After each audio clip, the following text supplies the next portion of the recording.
ថ្ងៃនេះថ្ងៃសែនដកជើងធូបបងអូនណែផ្កាអង្គាសខ្ញុំចាយណាចាយបដាណាផ្កានេះអត់មានទិញដើមគេយកមកដាក់ក្នុងផើង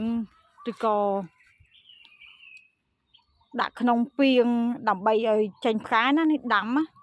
ចាដាំផ្ទាល់ចានេះដាំផ្ទាល់ហ្មងមើលតែពីរដើមណាប៉ុន្តែដើមវាពាត់ចូលគ្នានេះតែពីរដើមឯនេះចាដាំជើងវាតែពីរដើមឯប៉ុន្តែ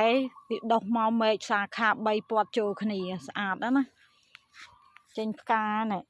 ថ្ងៃនេះថ្ងៃសែនដកជើងធូបវិរិចចានេះវិរិចស្អាតមែនតែនផ្កាចេញច្រើនមែនតែនគៀសិលនេះគៀសិលខ្មែរយើងចាមែនគៀសិលយួនទេណា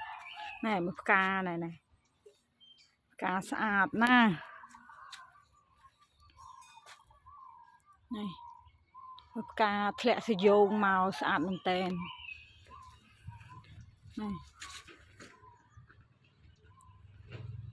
មិនត្រឹមតែចេញផ្កាទេណាមានបញ្ញាក្អែកមកនៅនឹងដើមគៀសិលខ្ញុំទៀតនេះដើមបញ្ញាក្អែកនេះចាស់ថាបើមានដើមបញ្ញាក្អែកទុំនៅដើមគៀសិលម្ចាស់ផ្ទះហ្នឹងហេងខ្លាំងមែនតែនរៀបចូលរហូតនេះស្អាតណាស់ដាំតែមួយដើមហ្នឹងចំណេញលុយទិញដាក់ផ្កាអង្គាសិលរាប់ឆ្នាំហើយយើងបានផ្កាវារាប់ខែនិយាយចំផ្កាចេញខួបប្រាំងខួបភាសាផ្កាវាគៀសិលខែណាក៏មានផ្កាដែរឲ្យតែថាយើងឧស្សាហ៍បាញ់ទឹកវា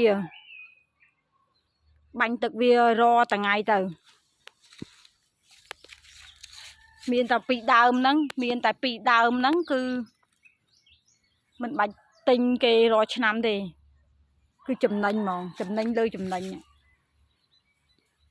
ផ្ការហូតហើយដាំនៅខាងមុខផ្ទះ